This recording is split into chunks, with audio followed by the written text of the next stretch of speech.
Knuckadal here again, bringing you another Pokemon Omega Ruby Alpha Sapphire Wi-Fi battle, but this time it's with a spooky, scary twist. I'm doing a Halloween theme team against a pal of mine that I registered just the other day named Joe.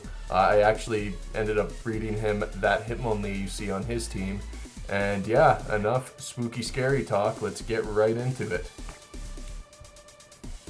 This is a pretty fun battle. I've been having off and on luck with this team online. It's a different Halloween themed team than my Battle Spot one because there's a lot more entry hazards and status inflictions going on. So Audrey 2, if you've ever seen Little Shop of Horrors, is that giant piranha plant, if you will.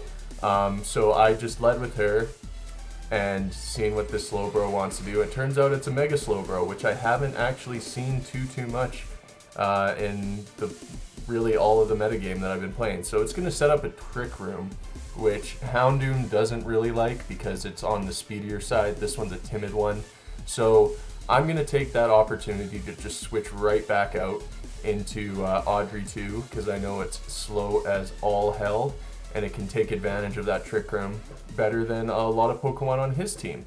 So yeah, Audrey 2 is going to come out. He's got the Marowak, Boney, and I'm just going to take the opportunity to get a free Giga Drain off that does over half. So that's awesome. He's going to knock off my leftovers, but that's not too big a deal. So I expect him to switch out into the Scizor here because I'm assuming he wants to keep that Marowak alive with the Thick Club. It can do some damage later on. So I take that opportunity just to switch right back out into Lilith, the Houndoom.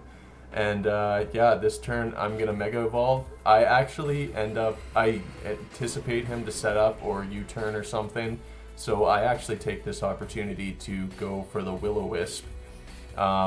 As yes, you will see that he does indeed set up the Swords Dance. So that thing's a little terrifying right now. But I end up missing the Will-O-Wisp, as is tradition. If you've ever seen me trying to inflict status conditions or be inflicted by status conditions, I have the worst luck in the world. So I'm just going to say screw it and go for the Fire Blast, take the Scizor out, because my team does not appreciate a Swords Dance Scizor up. Because I don't think any team in the world really appreciates a Swords Dance Scizor on your opponent's side. So this is the Hitmonlee I bred from earlier today, actually. So I know its moveset inside out. I know it wants to go for the Fake Out, Unburden Boost. So I just switch into Yuki. And yeah, I see this as an opportunity also to just set up a free layer of spikes. Because you'll see the passive damage really helps me out this battle. So I'm anticipating this to want to set up a Dragon Dance. I'm calling his setups all across the board. So I just taunt this thing. Dragon Dance Dragonite is also another terrifying thing. And I'm pretty sure that this thing is going to be weakness policy, as you'll see it is, but that's fine. Yuki's got a Focus Sash. If he wants to hit me with a Dragon Claw or something, or an Outrage, it's going to take me down to my Sash, but I'll still outspeed it next turn. It can't use Extreme Speed on me because it's part Ghost. So Yuki's really coming through, and it gets the Curse Body on the Dragonite, so I know this Dragonite's not going to want to stay in. So even though I know it's not going to want to stay in, I kind of make a fool's play here and just go for the Destiny Bond in case he wanted to take me out. I'd love to get that Dragonite out of here. But yeah, I should have maybe set up the spikes in hindsight, but I just get another layer of spikes up here. I know this Slowbro just wants to set up the Trick Room again. And yeah, this is kind of history repeating itself because I'm just going to go back out into Audrey 2 and it's going to take advantage of that Trick Room. I know Slowbro is slower than Audrey 2, but you know, it's I still don't mind having the Trick Room up in case he wants to switch out because fearing the Giga Drain or something. So he goes for the Scald. I don't know if he knew that I was Storm Drain. I mean, most competitive Cradleys are Storm Drain, not Suction Cups, but I just see this as a great opportunity to get the Toxic off.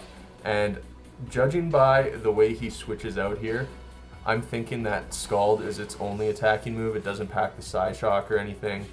So it's Calm Mind, Trick Room, Scald, and something else, not too sure. But in comes the Magneton. I just see this as nothing's going to really appreciate a +1 Giga Drain on his team. So I just get a little bit of health back on Audrey 2. And I'm fearing the... I'm actually not sure what I was fearing here. This is kind of a crappy switch in hindsight, but because he could have just gone for the Flash Cannon. But I was anticipating a Thunder Wave or something. So I just go into Alucard the Gligar. And he doesn't take that Flash Cannon too well. It looks like it's going to be a 3-hit KO. I don't know if that was max or min damage. But I just opted to go for the Earthquake on this next turn, take out that Magneton. But he ends up getting the crit and taking out Alucard. But Alucard, you kind of did your job. You got up Stealth Rocks. That's really all you're there for. And to annoy. You didn't annoy too much, but stay lovey. So in comes Cersei. And Cersei packs the Earthquake, so this Magneton, even though it's not stab, I don't care, that's 4 times effective, and that Magneton is going down. So that's another big old threat out of the way, a big bulky Eviolite user. So in comes the Slowbro, again. So I just see this as an opportunity to set up a coil. And I know, if history's going to repeat itself again, he just wants to get the Trick Room up. So he can outspeed everything on my team. So I saw that as an opportunity to get a coil up, get my accuracy, defense, and attack up. And yeah, that poison is really helping out. It's really doing its job. And I just go for the Sucker Punch, hoping it's going to kill. I know it probably won't because this thing has beast defenses. But yeah, and I'm just hoping and praying that the Skull doesn't burn or get a crit, and it doesn't. So, you know what, there's a little bit of luck on my side after all. Even though I mope and complain about how I'm the most unlucky player in all of Pokemon, the gods were smiling down on me on that one. So Cersei is at +1 right now. The Stealth Rocks and the Spikes are doing their job, getting that extra damage in. And from this range, I know Marowak has pretty beastly defenses. I know a Sucker Punch is going to destroy this Marowak. And Cersei is looking like it's doing workout on this game. But yeah, so Cersei is really afraid of this Hitmonlee. Like, I can't let it get an Unburden boost up. So that's why I preserved Yuki for later on, because I know this Hitmonlee wants to get the Unburden boost. I bred the damn thing for him. Like, I know the strategy attached to it. So it's going to want to go for the Fake Out, get rid of that normal gem.